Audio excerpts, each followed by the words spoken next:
Un garçon se tenait sur le pas de la porte du millionnaire, sa petite silhouette remplissant à peine le porche. Il implora, « S'il vous plaît, monsieur, aidez-moi à creuser ici. Je dois retrouver mon père. » L'homme le fusilla du regard avec fureur. « Va-t'en, gamin.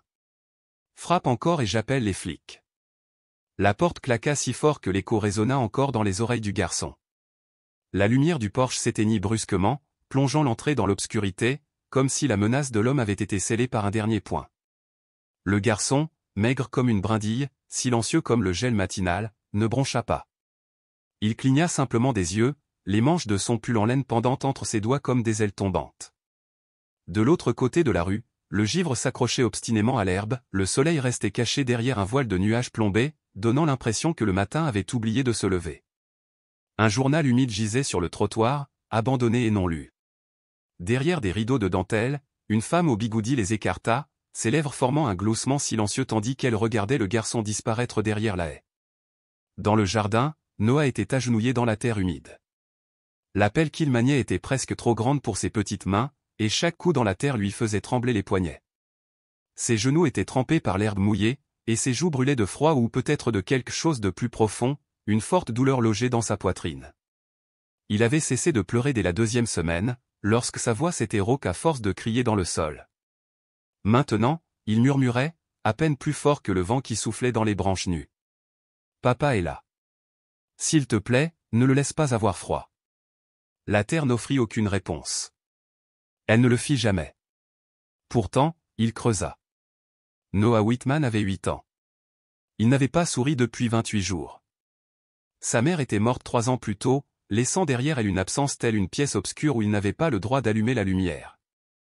Son père, Henry, s'était remarié avec Sharon où elle portait trop de parfum et marmonnait souvent, pensant que Noah ne l'entendait pas. « Tu crois que je me suis engagé à élever l'enfant de quelqu'un d'autre ?» 1 mois plus tôt, Henry avait disparu. Sharon prétendait qu'il était parti sans mots, sans valise, ni même un au revoir. Elle avait raconté aux voisins qu'il s'était enfui avec une autre femme pour un endroit plus chaud, plus excitant.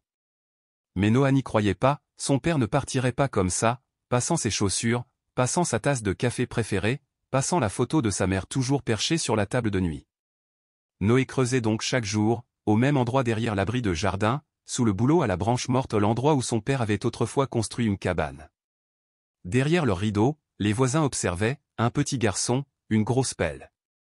Certains trouvaient cela tragique, d'autres trouvèrent cela effrayant. « Maman, pourquoi Noah creusait-il tout le temps ?» demanda une petite fille à sa mère en remuant son café. « Certains enfants ne se lassent pas de faire semblant, » répondit-elle en arrachant la cuillère de ses lèvres. « Laisse-toi aller, ma puce. Laisse-toi aller. » Ce soir-là, Noah reprit sa routine habituelle. Il enfila ses bonnes chaussures, celles qui, selon son père, lui donnaient l'air d'un petit gentleman et retroussa la manche usée de son pull pour que personne ne remarque le trou. À la première maison, il frappa doucement. Une femme frêle ouvrit la porte. « Madame Green, pouvez-vous m'aider à creuser ? » Encore une fois, je crois que j'y suis presque. Elle soupira, le regret et la pitié adoucissant son regard. « Je suis désolé, ma chérie. Je ne peux pas t'aider. » À la maison suivante, la voix de l'homme retentit avant que Noah ait pu terminer. « Bonjour, tu frappes. Bonsoir, tu frappes. Je me fiche que ton père soit enterré sur Mars, arrête d'embêter les gens. » Sur ces mots, la porte claqua et la lumière du porche s'éteignit. Noé s'attarda un moment, puis se détourna. Il trouva Sharon qui l'attendait sur son porche, les bras croisés, l'haleine empestant le whisky bon marché. Sa voix était fine et aiguë, comme un fil trop tendu. « Tu te trouves mignon à frapper aux portes comme un chiot perdu ? Tu veux que je croie que ton père est enterré, attendant que tu le déterres comme dans un conte de fées. » Elle lui saisit le bras, ses ongles enfonçant des croissants dans sa peau. « Dis encore un mot sur ton père et je t'enterre à côté de lui. » Puis elle rit un rire cruel et creux qui résonna sous le toit silencieux. Cette nuit-là, Noah était allongé sous ses couvertures, la petite lampe projetant une lumière dorée sur son carnet de croquis. Il dessina un homme recroquevillé sous terre, enveloppé dans une bâche. Au-dessus, un garçon était agenouillé, une main appuyée contre la terre, l'autre s'enfonçant dans le sol comme pour aider son père à se relever. En lettres tremblantes, il écrivit « Papa a froid ». Il le fixa longuement, puis referma le carnet et éteignit la lumière. Dehors, le vent soufflait à travers les arbres. À l'intérieur, la maison était d'un silence de mort. Il n'a pas pris ses bottes, ni son manteau, ni la photo de sa défunte épouse sur la commode. Je crois qu'elle lui a fait du mal, dit Noah d'une voix basse et convaincue. Johanna sortit de la voiture, parapluie à la main, s'efforçant d'adopter une attitude décontractée qui trahissait son malaise. « Édouard » murmura-t-elle en le prenant à part. « Tu ne peux pas accepter ça. Ce n'est qu'un enfant, et il est en deuil. Il a probablement regardé une série policière et maintenant il invente des histoires. » Édouard leva la main pour devancer sa protestation. « Noah, dit-il doucement, si je reviens demain, me reparleras-tu » Le garçon hocha la tête. Le lendemain, Édouard revint seul. Noah était assis en tailleur sur le porche, attendant, comme s'il se méfiait de la chance, mais chérissait cette possibilité. Lorsqu'Édouard apparut, le garçon se leva, tira sur ses manches et le conduisit dans le jardin. « C'est ici que je creuse » annonça Noah d'un ton simple, en soulevant un bord de gazon. « Elle te laisse creuser » demanda Édouard. « Non » répondit le garçon. « Elle me frappe quand elle la prend. » Avant qu'Édouard puisse approfondir la question, la porte moustiquaire s'ouvrit brusquement. « Qu'est-ce que c'est que ce bordel » demanda Sharon. C'était une femme d'une trentaine d'années, les cheveux teints en bataille et les yeux creusés par des années de ressentiment latent plutôt que par des nuits blanches. Vêtue d'une robe de chambre délavée et brandissant une tasse de café comme un bouclier, elle s'avança vers Noah. « Encore toi » lança-t-elle à Édouard. « Tu as un hobby, parler aux enfants brisés. »« Je voulais juste prendre de ses nouvelles » répondit calmement Édouard. « Il va bien » aboya Sharon. « Il invente tout le temps des choses, il joue les victimes. Tu n'as rien de mieux à faire ?» Noah se plaqua contre le bardage et recula. Sharon le remarqua et se précipita vers lui. « Je te l'ai dit, si tu entraînes des gens dans notre merde. » Commença-t-elle en levant la main. Édouard se glissa entre eux et attrapa son poignet en plein vol, fermement mais sans force. « Arrête, dit-il doucement. Sharon rit, les lèvres pincées de mépris.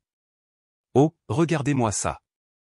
Le chevalier blanc. » Elle libéra sa main et se retira dans la maison, claquant la porte avec une telle force qu'un carillon éolien se décrocha de son crochet et s'abattit au sol. Édouard se tourna vers Noah, qui fixait les planches, s'efforçant de ne pas montrer sa peur. « Allons faire un tour en voiture » suggéra Édouard. « Dans un endroit calme. » Noah ne dit rien, mais le suivit.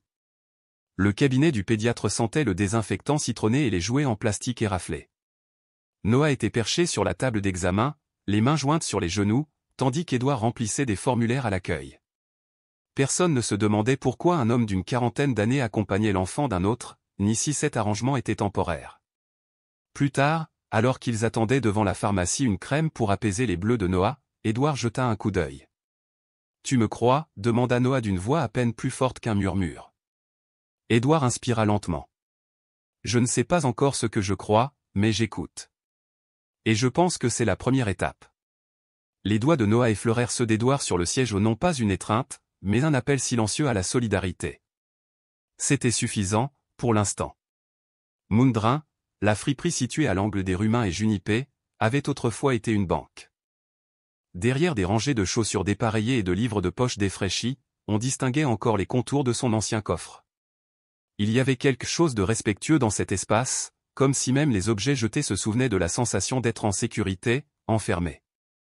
Édouard se tenait à la fenêtre poussiéreuse, la vitre reflétant un visage plus âgé et plus accablé que dans ses souvenirs, quelqu'un qui ne rentrait plus chez lui. Johanna gara la voiture de location à un demi-pâté de maison. Elle s'attarda avant de sortir, puis dit sèchement, « Tu ne penses pas à adopter ce garçon, n'est-ce pas ?» Édouard ne répondit pas. « J'ai consulté les actes de propriété des Whitman » a-t-elle poursuivi. « Il y a eu des transactions étranges au printemps dernier. Sharon a contracté un petit prêt en espèces sur la maison ou une dette risquée et à court terme auprès de prêteurs locaux. Elle est dépassée. C'est une bombe à retardement, murmura Édouard. Et si le garçon dit la vérité? Les yeux de Johanna lancèrent des éclairs. Les enfants ne mentent pas comme nous. Ils comblent les vides avec de la magie et du chagrin. Édouard détourna enfin le regard de la fenêtre.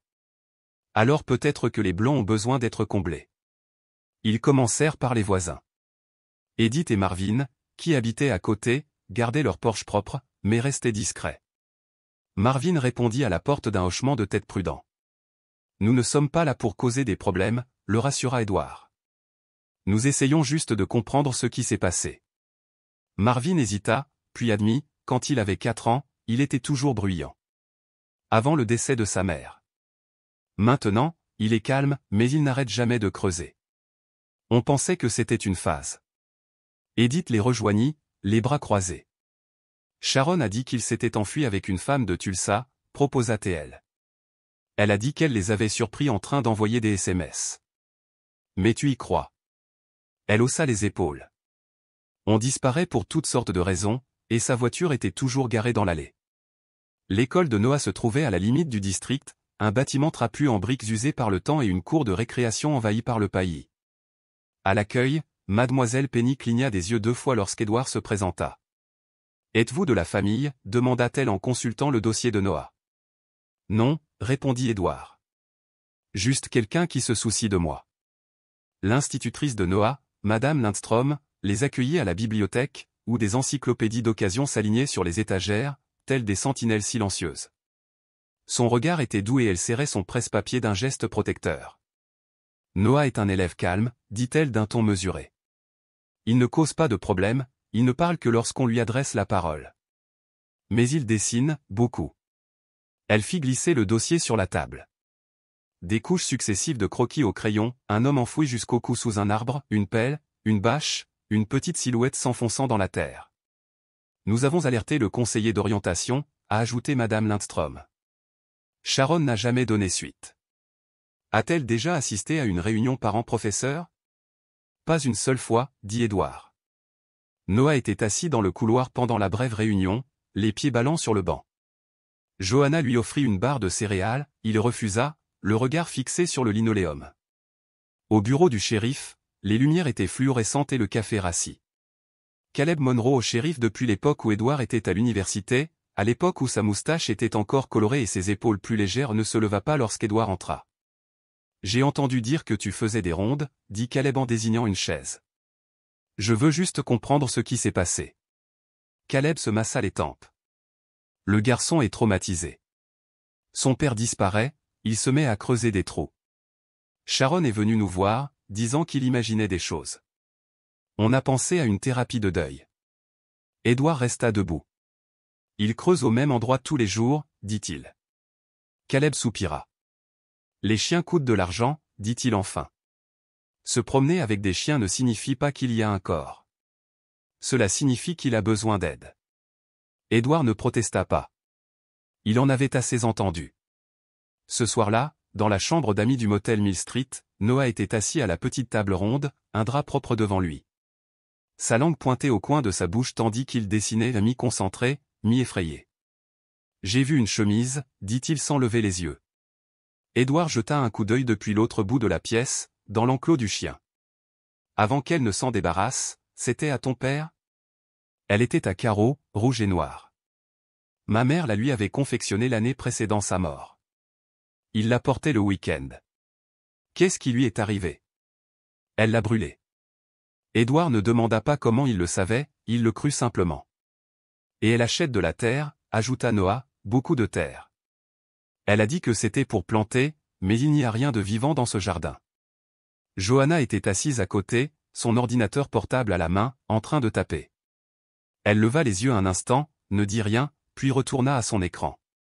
Le lendemain matin, Édouard rencontra un certain Jerry Clay, un géomètre expert indépendant qui lui devait une faveur suite à une transaction foncière conclue 3 ans plus tôt. Jerry ne posa pas beaucoup de questions, il prit simplement l'adresse et acquiesça. « Je peux vous obtenir des relevés de surface, » dit-il, « et des comparaisons de densité. Vous voulez que ce soit silencieux. » Aussi silencieux que la poussière, répondit Édouard. Il n'y avait pas d'oiseaux ce matin-là. Le ciel avait la couleur de vieux bandages, et l'air transportait cette odeur étouffante et humide de choses sur le point d'être dérangées. Édouard attendait sur le capot de sa voiture, sirotant un mauvais café de motel dans un gobelet en carton qui s'affaissait légèrement à chaque pression. De l'autre côté de la rue, la maison des Whitman était immobile ou trop immobile. Les stores de la fenêtre de devant étaient immobiles, bien que quelqu'un ait visiblement jeté un coup d'œil à travers plus tôt. Il le sentait, le léger écartement du tissu, l'arrêt de la respiration, le moment où quelqu'un réalisait qu'il était observé. Caleb Monroe arriva avec 10 minutes de retard dans un SUV de service. L'homme se déplaçait comme une boîte aux lettres cabossée, carrée, immobile, marquée par le temps. Il sortit sans un mot et regarda sa montre comme si elle l'avait trahi. « C'est imprudent, dit-il au lieu de le saluer. Édouard ne le regarda pas, « Si je me trompe, j'en paierai le prix. » « Mais si je me trompe, vous n'êtes pas un flic mais je suis un homme avec une pelle et un enfant qui fait des cauchemars. » Caleb soupira. « Vous avez votre homme. » Édouard fit un signe de tête en direction de la camionnette de Jerry Clay garée au bout de la rue, contre laquelle le géomètre s'appuyait, les bras croisés, l'air neutre comme quelqu'un qui a l'habitude de se montrer là où on ne le souhaite pas. Caleb marmonna quelque chose et se dirigea vers la maison. Sharon ouvrit la porte en jogging et robe de chambre tachée de vin. Son mascara avait séché en petit-fils sous ses yeux, et ses lèvres portaient le bord rêche de trop de cigarettes. Elle vit les deux hommes et son expression se plissa. « Et maintenant, demanda-t-elle, les bras écartés. Vous amenez toute la ville chez moi. Ce n'est qu'une inspection du sol dans mon jardin, dit doucement Édouard. Jerry s'avança. Mesure non invasive, cartographie de la densité au pas de creusement. Sharon ricana en croisant les bras. Mon mari me quitte, mon beau-fils creuse comme un fou, et maintenant vous voulez saccager mon jardin comme si c'était une carte au trésor. Vous croyez que j'ai planté un arbre sur son corps? C'est ça? Édouard ne broncha pas, madame, vous avez dit qu'il était parti. On veut juste vérifier. Elle rit, cassante. Vérifier quoi? Que je ne suis pas un meurtrier? Que je ne garde pas de partie de corps dans mon congélateur entre les petits pois et les pizzas? Caleb se décala. Sharon, c'est normal. Juste une précaution. Je ne laisserai pas un inconnu avec un jouet inspecter mon jardin. Édouard s'avança à voix basse. Si tu refuses, je demanderai un mandat de perquisition au comté et je m'assurerai que les médias le voient. Il y eut un long silence. Sharon plissa les yeux, puis dans un élan théâtral de désespoir s'affaissa dans l'embrasure de la porte comme une actrice fatiguée achevant son dernier monologue. Fais ce que tu veux, dit-elle. Ma vie est déjà partie en enfer.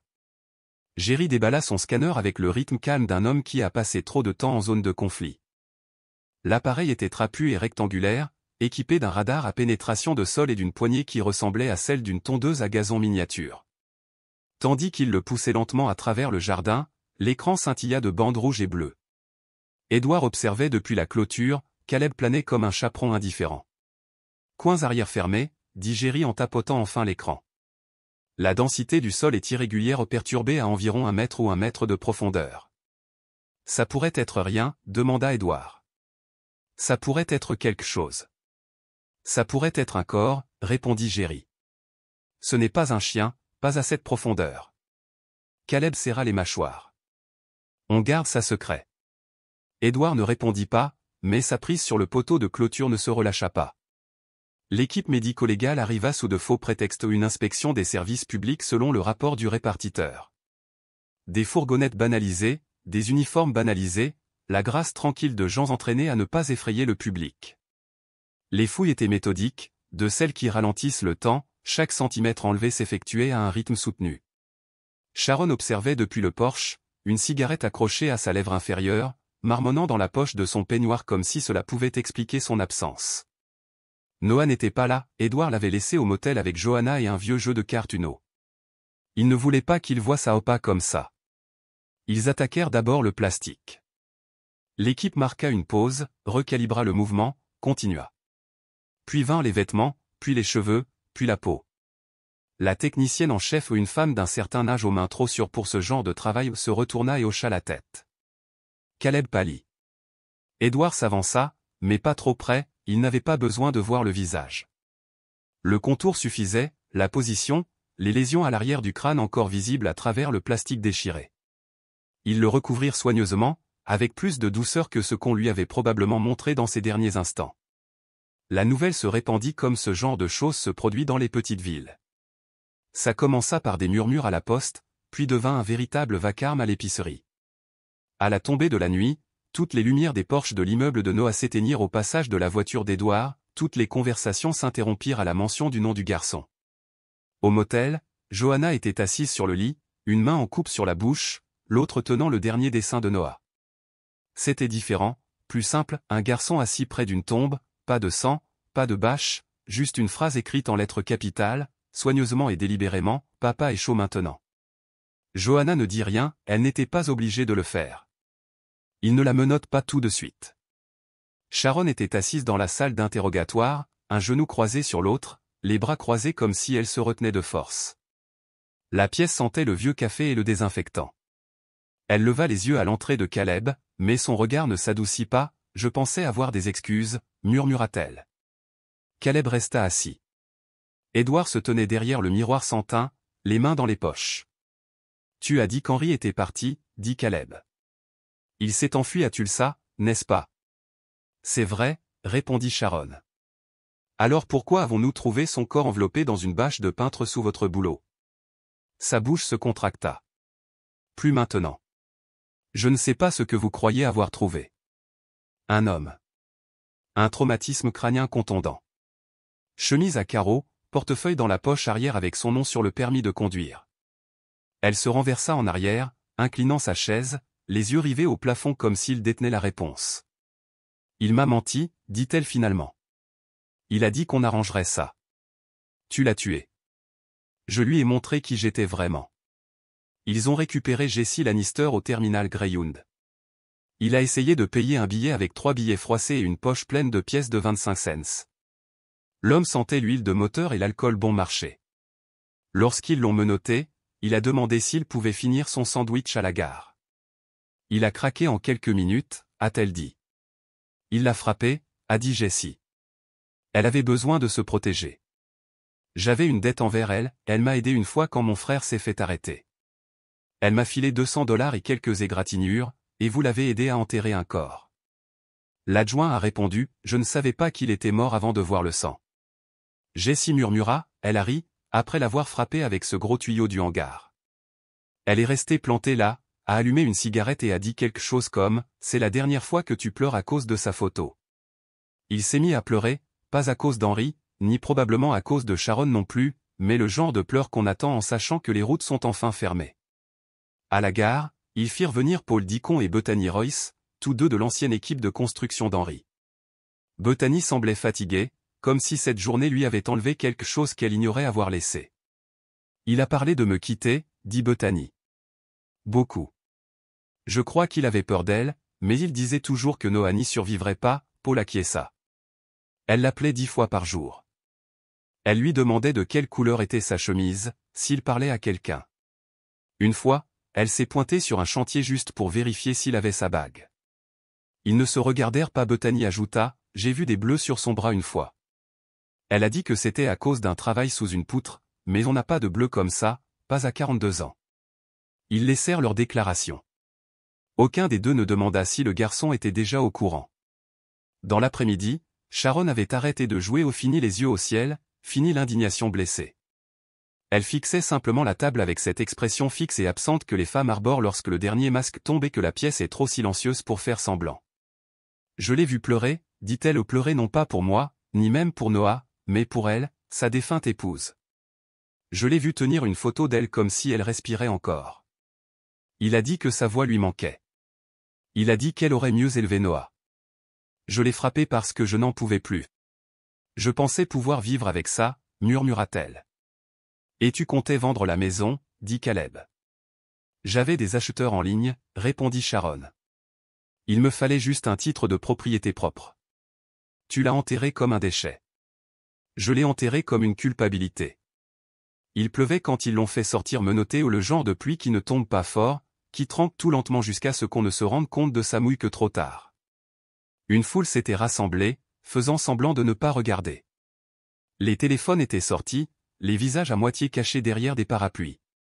Noah se tenait de l'autre côté de la rue, à côté d'Édouard, un imperméable emprunté 2 tailles trop grand sur les épaules.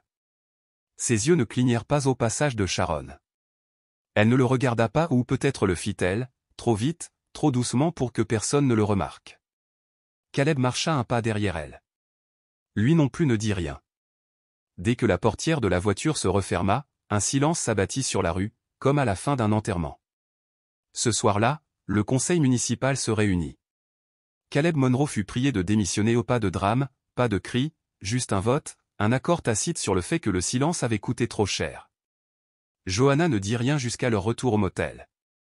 Elle tendit à Édouard le dossier qu'elle avait constitué, relevé de prêt, relevé téléphonique, la fausse signature sur un bordereau de retrait 2 semaines avant la mort d'Henri. J'ai tout construit comme une histoire que je voulais vraie, dit Johanna, et quand elle ne l'était pas, je la réécrivais. Édouard ne répondit pas, il observait Noah. Le garçon était assis par terre, au pied du lit, feuilletant ses dessins.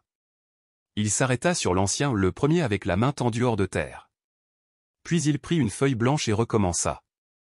Cette fois, c'était une maison ou juste une maison, pas d'arbre, pas de tombe, pas de trou dans le jardin, un peu de fumée sortant de la cheminée, une fenêtre ouverte, un garçon et un homme debout côte à côte sur le porche. Il l'attendit à Édouard sans un mot. Édouard l'examina, puis demanda doucement, « Comment s'appelle-t-il, celui-là » Noah leva les yeux, le regard fixe, la voix douce mais assurée, assez chaleureuse. Ce bâtiment était autrefois une bibliothèque. Maintenant, c'est le centre communautaire, même si personne ne l'appelle ainsi.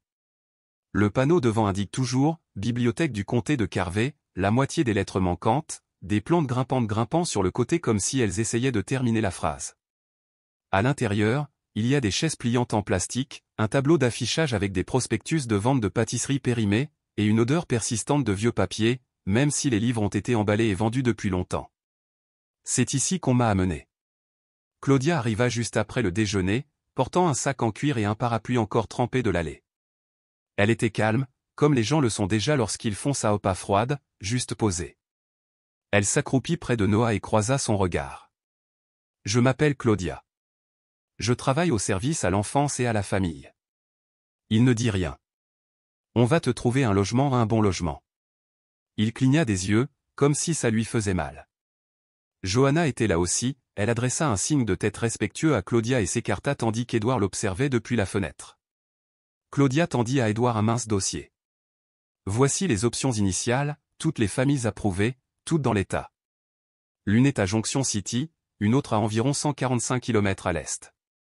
Une troisième est plus proche, mais elles sont pleines pour le mois prochain. » Édouard ouvrit le dossier, photo d'archives, description comme revenu stable, non-fumeur, chien, fréquentation de l'église, rien de mal, rien de bien non plus.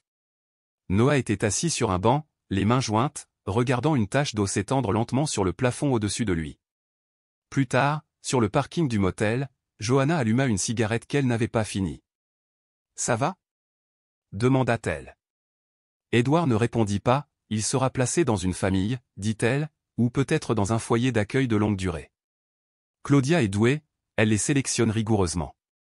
Et tu as une entreprise à gérer, une vie à reprendre. » Il la regarda. « Je ne suis pas cruelle, ajouta-t-elle, juste pragmatique. »« Ce n'est pas ça, dit Édouard. »« Je sais. Mais le pragmatisme n'est pas l'ennemi de la compassion. Tu l'as aidé, tu as fait éclater la vérité, plus que la plupart ne l'auraient fait. » Et pourtant Édouard dit doucement, « Il est toujours seul. » La voix de Johanna baissa. « Parfois, c'est ce qu'on ne peut pas réparer. » Ils se dirent au revoir au crépuscule. Claudia promit de rester avec Noah jusqu'à ce que les formalités de transfert soient réglées. Elle le garderait au centre 2 ou 3 nuits tout au plus. Ce n'était pas idéal, mais c'était le système qu'ils avaient. Johanna s'agenouilla une dernière fois à côté de lui. « Sois courageux, d'accord, dit-elle. » Noah hocha la tête, c'était raide, mais réel. Édouard s'avança. Il n'essaya pas de dire quelque chose de profond. Il posa simplement une main sur l'épaule du garçon. « Tu sais où je suis, dit-il. » Noah leva les yeux, les lèvres pincées. « Et tu me crois encore, demanda-t-il. Édouard hésita une seconde. « Oui, et je te promets que nous ne t'oublierons pas. » Puis ils sont partis. Le garçon n'a pas hoché la tête, n'a pas cligné des yeux, il s'est juste tourné vers la fenêtre. Si vous écoutez cette histoire quand il pleut, laissez un commentaire disant vent. S'il fait sec, écrivez tempête. Cette nuit-là, Édouard ne dormit pas. Il était assis dans le fauteuil du motel, les yeux fixés sur la table où Noah avait dessiné quelques heures auparavant. Les crayons étaient toujours là, le papier, même le verre de lait à moitié terminé. Le silence dans la pièce n'était plus pesant, il était creux. Noé était allongé sur un lit de camp près de la fenêtre, la couverture jusqu'au menton, les yeux grands ouverts. Il attendait que l'obscurité réduise le monde suffisamment pour qu'il tienne dans sa poitrine. Ce ne fut pas le cas. Il se glissa hors du lit sans faire de bruit, mit ses chaussures, ferma sa veste. Le couloir était vide et la serrure de la porte était vieille, du genre qu'on pouvait soulever avec un peu de patience et beaucoup de silence. Ren le rejoignit au bord du parking comme un vieil ami, trempé jusqu'aux manches en quelques minutes mais il ne s'arrêta pas. Vers 2 heures du matin, on frappa à la porte sec, pressant, trop doux pour être un policier, trop rapide pour être un employé du service d'étage. Édouard ouvrit la porte et vit Noah, trempé jusqu'aux os, la pluie dégoulinant du bas d'une veste plusieurs tailles trop grande, le visage rouge, les chaussures couvertes de boue mais ses mains serraient toujours le même dessin, désormais maculé sur les bords. Noah n'attendit pas. Il s'avança, enroula ses bras autour de la taille d'Édouard et murmura dans sa chemise, « Je peux nettoyer, je peux balayer, je ne mange pas beaucoup, je ne serai pas bruyant, je te le promets. » Édouard s'agenouilla, trempé instantanément par la flaque d'eau que Noah avait apportée avec lui. « Tu n'es pas un fardeau, dit-il. Tu es un garçon, intelligent et courageux. Je ne veux tout simplement pas être seul. » Johanna apparut dans le couloir. Le retard de travail de ces derniers jours était si écrasant qu'elle était restée dans le bureau du manoir Grayson toute la nuit. Elle prit une serviette dans une main, un téléphone dans l'autre. Elle se figea en les voyant à mi-chemin. Noah leva les yeux vers elle, un regard suppliant, mais pas désespéré. Ce n'était pas une négociation, c'était une capitulation. Les doigts de Johanna se resserrèrent autour de la serviette, puis lâcha lentement le téléphone. Elle le posa, s'approcha et drapa la serviette sur les épaules de Noah. « Je ne le dirai pas si tu ne le fais pas, dit-elle doucement. Mildred Ashford les accueillit à la porte avec une lanterne et un air renfrogné. Elle avait été la gouvernante d'Édouard pendant plus de 20 ans. Elle ne croyait pas qu'il fallait laisser les enfants courir pieds nus ni laisser la lumière du porche allumée trop longtemps, mais elle croyait au pain chaud et aux secondes chances, même si elle ne l'admettrait jamais. « Eh bien, dit-elle en regardant Noah de la tête aux pieds, tu es plus petit que je ne l'imaginais. » Entre avant de geler complètement. Noah la suivit, sa serviette toujours sur les épaules. Johanna portait son dessin trempé comme s'il était fragile. Édouard marchait derrière eux, plus lentement. À l'intérieur, Mildred poussa une assiette d'œufs brouillés vers Noah. « Je ne mange pas d'œufs, dit le garçon. « Toi si, maintenant, répondit-elle. Il prit une petite bouchée, puis une autre, puis termina silencieusement toute l'assiette. Mildred lui versa un verre de lait, puis prit un biscuit dans la boîte au-dessus du réfrigérateur et le fit glisser sans un mot. Johanna se pencha pour murmurer, « C'est la bonne boîte, ne commence pas », Mildred s'exclama, « Il a eu une journée difficile. » Le matin, Laurie descendit en se frottant les yeux, tirant un dinosaure en peluche par la queue. Elle vit Noah assis à la table de la cuisine avec un biscuit à la main et pencha la tête comme un oiseau qui résout un puzzle. « Qui est-il » demanda-t-elle. « C'est Noah, dit Édouard. » Laurie s'approcha et le fixa du regard. Elle ne sourit pas, elle fouilla simplement dans la poche de sa robe, en sortit un crayon rouge et le posa à côté de son assiette. « On dessinera plus tard, dit-elle, si tu veux. » Noah ne répondit pas, mais, pour la première fois depuis des jours, il sourit. Personne n'a prononcé le mot « maison », pas au début. La maison Grayson se trouvait au bout d'une route tranquille, derrière une clôture en perche fendue et une longue étendue de gravier qui claquait sous chaque pas. Elle n'était pas grandiose comme les magazines la décrivent, mais elle était soignée, une balançoire de porche huilée chaque printemps, détaillée avec fierté plutôt que précision, des fenêtres qui captaient le lever du soleil avec justesse. Noé se déplaçait comme un manteau emprunté. Il croisait les mains quand il s'asseyait. Il murmurait merci quand personne ne lui demandait de parler. Il se réveillait tôt, faisait son lit avec des coins militaires et attendait que quelqu'un lui dise quoi faire ensuite. Mildred Ashford, qui avait autrefois convaincu 3 générations de Grayson de manger du brocoli sans se plaindre, lui donna un torchon et une pile de serviettes en lin. « Tu les plies, dit-elle, tu ne construis pas une tente. Les bords sont joints, les coins sont pointus, comme si tu le pensais vraiment. » Noah hocha la tête, pliant déjà avant de se détourner. Plus tard, elle lui montra comment casser les œufs d'une seule main, comment empêcher le jaune de se fendre, comment saupoudrer de sel sans lui donner le goût de l'océan. « Ne fais jamais confiance à un œuf brouillé trop jaune, lui dit-elle, cela signifie que quelqu'un ment. » Noé n'a pas demandé à qui elle faisait référence. Il a juste regardé, appris et hoché la tête. Ben Harper, le jardinier, était le genre d'homme qui parlait aux plantes quand il n'y avait personne. Il était maintenant à la retraite, mais il passait encore 2 fois par semaine car, comme il le disait, les rosiers détestent le changement. Un matin, il trouva Noah agenouillé dans la terre derrière les rosiers, en train de piquer un verre avec un bâton. « Tu veux apprendre quelque chose d'intéressant » demanda Ben. Noah leva les yeux. Ben lui tendit un journal en lambeaux, aux pages remplies de feuilles aux chênes, ormes, bouleaux, tulipes, peupliers et de fleurs aussi, certaines cassantes et jaunies par le temps. « Je l'ai commencé quand j'avais 10 ans, dit Ben. Je l'ai continué depuis. Ce n'est pas grand-chose, mais la plupart des choses qui durent ne le sont pas non plus. » Noah prit le journal comme s'il allait s'effondrer. Il tourna une page, puis une autre, et ne s'arrêta que lorsque Mildred les appela pour déjeuner. Laurie n'était pas de nature douce. Elle était curieuse, franche, un peu territoriale. Quand Noah a emménagé, elle l'observait comme s'il s'agissait d'un chien errant, prudent, calme, la queue repliée. Mais les enfants, lorsqu'ils sont laissés seuls, ne restent pas longtemps des étrangers. Ça a commencé par du coloriage. Elle lui a tendu des crayons en silence. Il les lui a rendus dans l'ordre des couleurs. Elle lui a demandé s'il aimait les dinosaures. Il a dit non mais a quand même assisté à son cours sur les stégosaures. À la fin de la semaine, il partageait des goûters, riait en lisant des bandes dessinées et écrivait des mots en lettres magnétiques sur le réfrigérateur. Noah dessinait surtout des arbres et des fenêtres. Laurie dessinait des soleils avec trop de rayons et des filles avec des capes. Un après-midi, elle regarda son dessin et dit « Tu as oublié le ciel. » Noah leva les yeux. « Je ne pense pas que le ciel soit toujours là. » Laurie ne protesta pas, elle lui tendit simplement un crayon bleu et dit « Tu pourras le redessiner quand il sera là. » Johanna fut la dernière à s'adoucir. Elle travaillait dans le bureau du coin à l'étage, porte entr'ouverte, ordinateur portable toujours ouvert. Elle répondait toujours aux appels d'un ton sec, vérifiait toujours les reçus et les listes de courses avec un stylo rouge. Mais lentement, sa posture changea lorsque Noah entra dans une pièce. Elle arrêta de regarder sa montre quand il s'assit à proximité, laissa ses dessins s'empiler sur le comptoir de la cuisine. Une fois, elle se surprit à fredonner. Quand il lui a demandé si elle voulait du thé un soir, elle a demandé doucement à Édouard pendant le dîner, comment avait-il survécu et regardé les gens dans les yeux comme ça? Édouard ne répondit pas.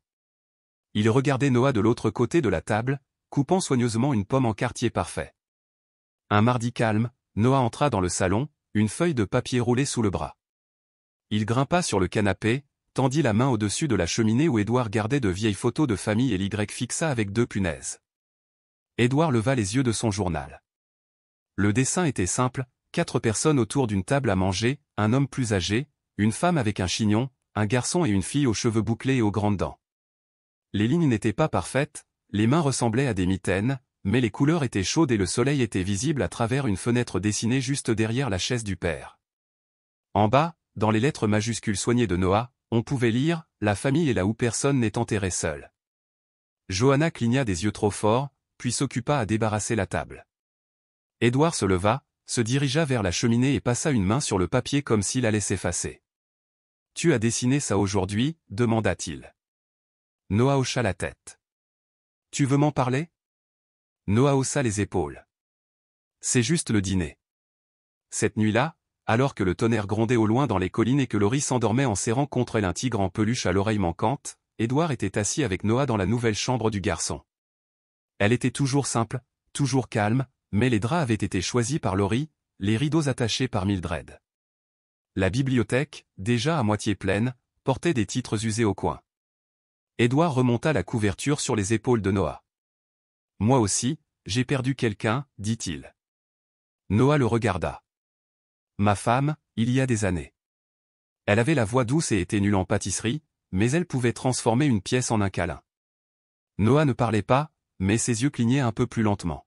« Je ne pensais pas être prête à accueillir à nouveau quelqu'un dans cette maison, pas vraiment, pas de cette façon. » Depuis le couloir, la voix de Laurie s'éleva, endormie. « Papa, si tu veux être mou, fais-le doucement, certains d'entre nous essaient de dormir. » Édouard rigola. « C'est ma fille, elle est gentille. » Noah a dit qu'elle l'était, et qu'elle n'était pas remplacée, mais simplement améliorée. Améliorée en frère. Il y eut un silence. Puis Noé dit doucement, « J'essaierai d'être sage. » Tu le es déjà. Il s'endormit avec sa main sous l'oreiller et son carnet de dessin toujours ouvert à côté de lui. quelque part dans la maison silencieuse, dans l'espace entre le sommeil et la mémoire, un garçon qui avait été autrefois enseveli par le silence commençait enfin à grandir à nouveau. Toutes les choses perdues ne sont pas perdues, certaines ont juste besoin de lumière. Le poisson n'avait pas mordu ce matin-là. Noah était assis, pieds nus, les orteils effleurant le bord moussu de l'étang Grayson. L'eau n'était pas profonde, à peine à hauteur de taille au centre, mais elle conservait ce silence qui faisait baisser les voix et ralentir le temps. Le soleil matinal se reflétait sur les roseaux comme un fil d'or. Les libellules planaient tels de minuscules hélicoptères au-dessus de la surface, sans jamais se poser, sans jamais s'arrêter. Laurie lança une pierre plate sur l'eau. Elle rebondit 2 fois, puis coula. C'était presque un record, dit Noah, sans regarder. Laurie s'assit à côté de lui, ramenant ses genoux contre sa poitrine. Ça ne compte presque pas, dit-elle, surtout avec des disques. Ils restèrent silencieux un moment, jusqu'à ce qu'un héron s'élève de l'autre rive, les ailes comme des voiles grises. Noah jeta un coup d'œil de côté. Tu sais nager? Les épaules de Laurie se crispèrent. Il le remarqua. Je pourrais t'apprendre, ajouta-t-il rapidement. Ce n'est pas difficile, c'est juste flotter. Elle hésita, puis secoua la tête. Je ne vais plus dans l'eau. Pourquoi pas? Elle a gratté un morceau d'écorce sur sa sandale. L'année dernière, j'ai suivi papa lorsqu'il est allé vérifier un terrain.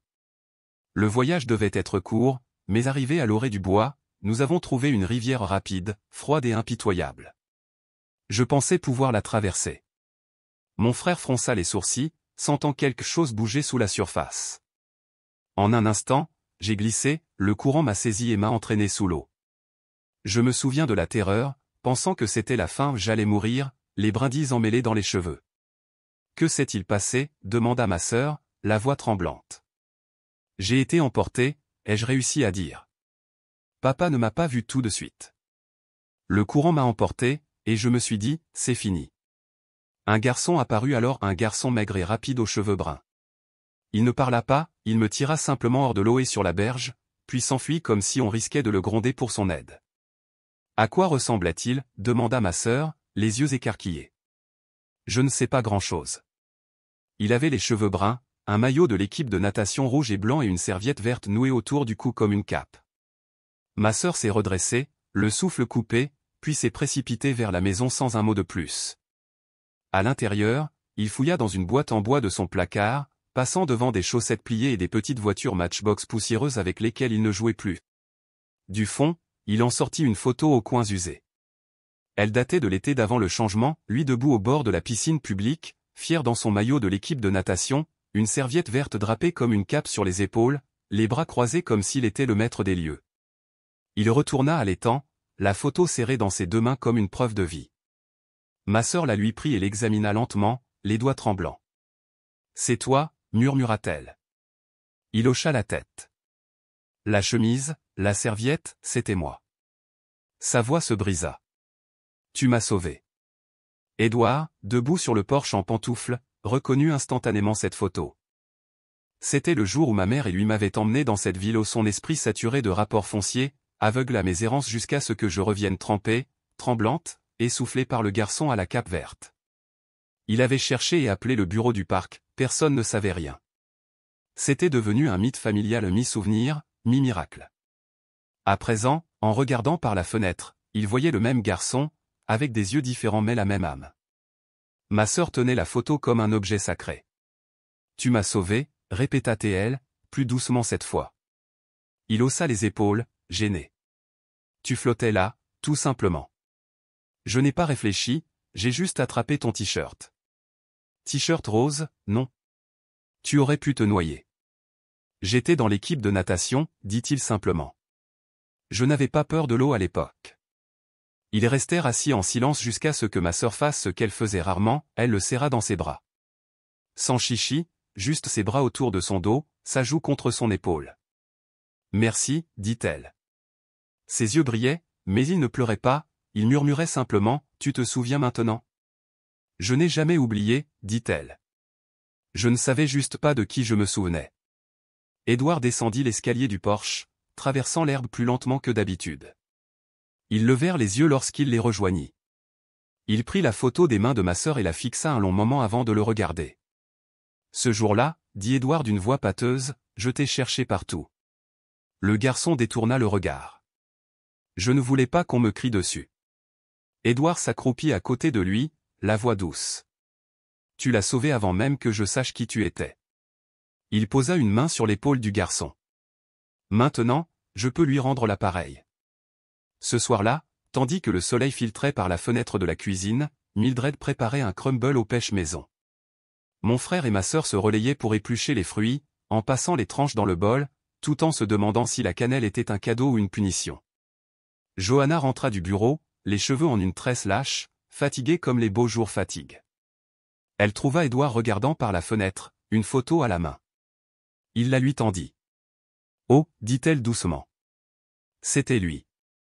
Édouard hocha la tête. Johanna rit, presque incrédule. « Quel genre d'histoire est-ce » ? « Le genre qu'on n'écrit pas » murmura Édouard. « Le genre qu'on vous donne. » Mon frère a jeté un coup d'œil au coin de la rue.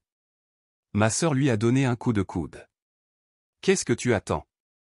Il sourit, s'approcha et déposa un dessin qu'il avait terminé sur le comptoir. Cette fois, il y avait 5 personnes, 2 adultes, 2 enfants et une femme âgée tenant un plateau de biscuits.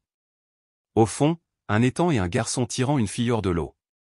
En dessous, au crayon gras, il avait écrit « Le jour où je l'ai trouvé ou le jour où j'ai été retrouvé ».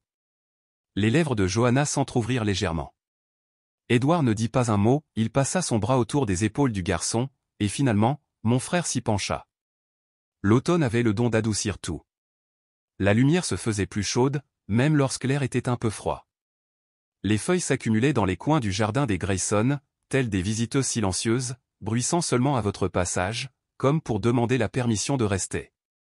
Édouard se tenait près de la fenêtre de son bureau, un café refroidissant à la main, observant mon frère et ma sœur dehors. Elle essayait de maintenir une pomme de pin en équilibre sur un poteau de clôture, il faisait semblant de ne pas l'aider. Johanna entra, un dossier sous le bras. « Tu es sûr » demanda-t-elle. Il se retourna et hocha la tête. « J'en suis sûr depuis la nuit de son retour. » Johanna s'assit au bord de son bureau et ouvrit le dossier. À l'intérieur se trouvaient des formulaires imprimés, des sceaux de tribunaux, le texte officiel en Times New Roman 12 points. Il semblait plus lourd qu'il n'en avait l'air. « J'ai parlé à Claudia » dit Johanna.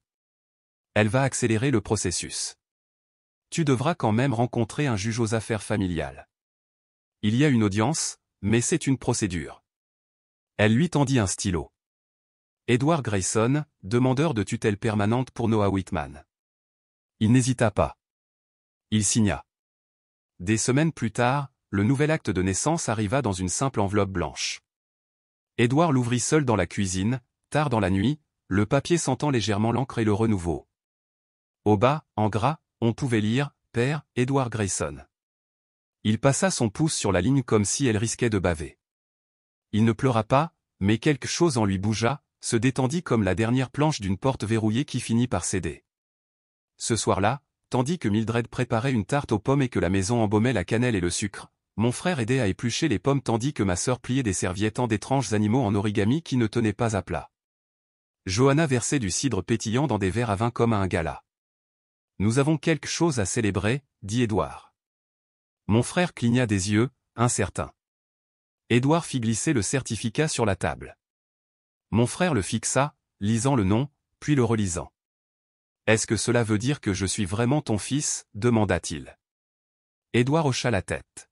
« Si tu veux l'être. » Il regarda Johanna, puis ma sœur, qui sourit et leva son verre.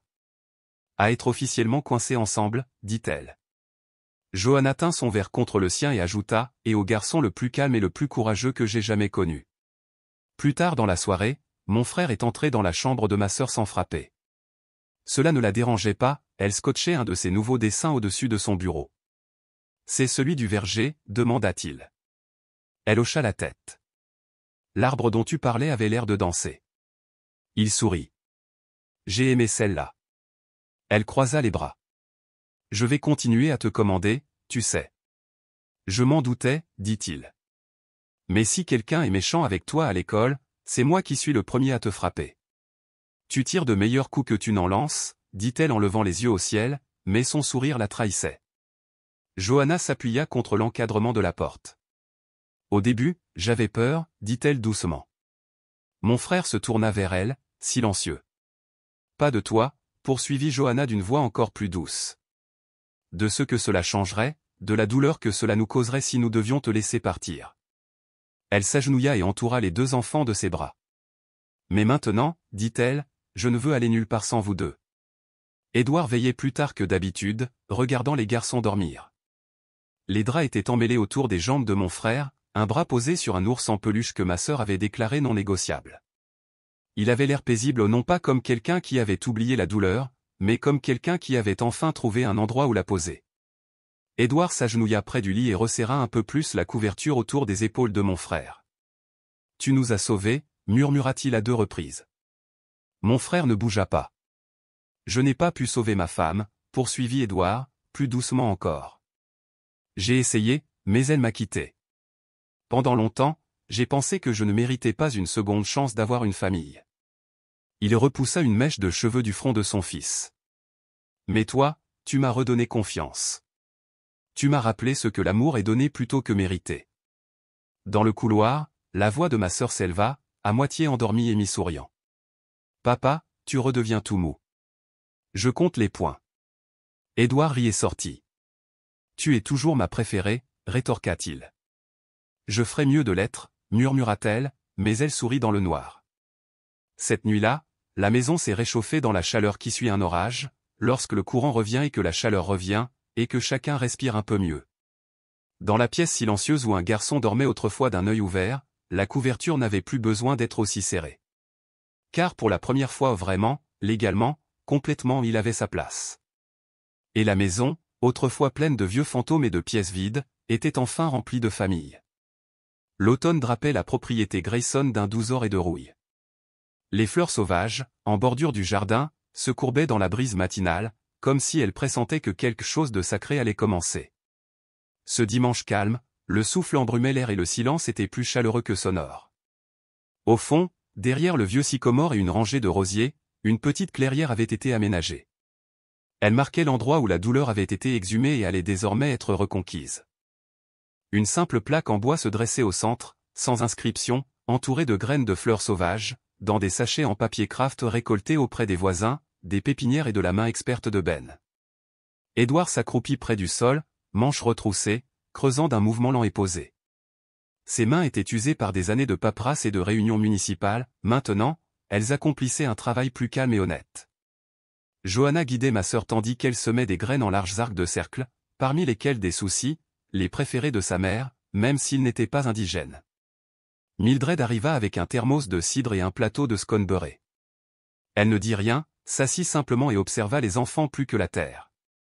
Mon frère s'agenouilla près d'Édouard, ses doigts enfoncés dans la terre petits mais fermes. « Papa a chaud maintenant, non » murmura-t-il. Édouard croisa son regard et posa sa main sur celle de son fils. Ensemble, ils enfoncèrent les graines dans la terre. Plus tard dans l'après-midi, la famille se retrouva à la table de la cuisine. Les fenêtres embuaient doucement, grâce à la chaleur de la cannelle et du clou de girofle qui s'échappait du four. La tarte aux pommes de Mildred refroidissait sur le rebord. Des rires, doux et timides, emplissaient la pièce par intermittence. Après le dîner, mon frère s'éclipsa et épingla un dessin sur le tableau en liège du couloir. Il représentait 4 personnes sous un grand arbre aux branches vertes et dorées, le tronc légèrement courbé comme s'il avait appris à écouter. À gauche était assis Henri, une main sur l'épaule de mon frère, à côté d'eux, Édouard était appuyé contre l'écorce, les yeux fermés. Ma sœur, assise en tailleur, dessinait dans la terre. Au-dessus d'eux, les nuages s'écartaient juste assez pour laisser passer un rayon de soleil. Ci-dessous, d'une écriture soignée, on pouvait lire « Papa n'a plus froid, car il vit désormais dans mon cœur. Repose-toi maintenant, papa. » Édouard retrouva le tableau plus tard dans la soirée. Il ne le remarqua pas et ne fit pas l'éloge du détail, il resta simplement dans le couloir silencieux, effleurant les bords du dessin du bout des doigts, et murmura un merci.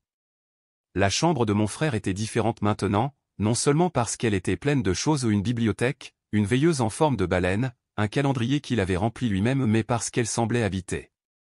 Elle respirait, vivait et régnait un silence qui n'était pas vide.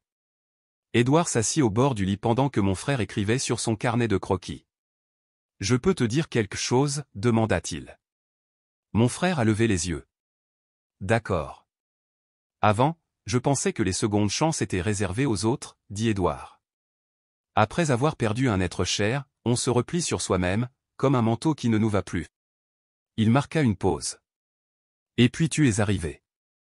Tu n'en demandais pas tant, juste être vu, être en sécurité. D'une certaine manière, tu nous as rendu l'appareil. Mon frère cligna des yeux. Du couloir, la voix de ma sœur l'appela, la taquinant, si tu recommences à parler d'une voix douce et triste, je compte. Je vais l'écrire. Édouard rit. Elle me garde humble. Elle est drôle. Mon frère a souri, cette fois, franchement, sans se cacher derrière quoi que ce soit. Je crois que le garçon a murmuré, il serait fier, mon père. Je pense qu'il serait d'accord. Édouard posa une main sur l'épaule de mon frère. Je pense qu'il serait plus que bien. Je crois que c'est lui qui t'a envoyé chez nous ce soir-là. Un vent doux traversa les arbres derrière la maison, et dans la parcelle de terre fraîche sous le clair de lune, où les fleurs sauvages commençaient à peine à prendre racine, quelque chose de petit et de têtu s'éleva vers le haut, vivant, en croissance, et enfin chez lui. Il y a des pertes qu'on croit irréparables, mais un jour, l'amour revient sous la forme d'un câlin, d'un regard ou d'un doux appel, papa. L'histoire de Noah n'est pas seulement un cheminement pour surmonter la douleur, mais aussi la preuve qu'un amour sincère peut réchauffer même les cœurs les plus froids. Avez-vous déjà rencontré quelqu'un, même pour un instant, qui a changé votre vie? J'espère que vous êtes toujours en bonne santé et en paix. À bientôt pour la prochaine vidéo.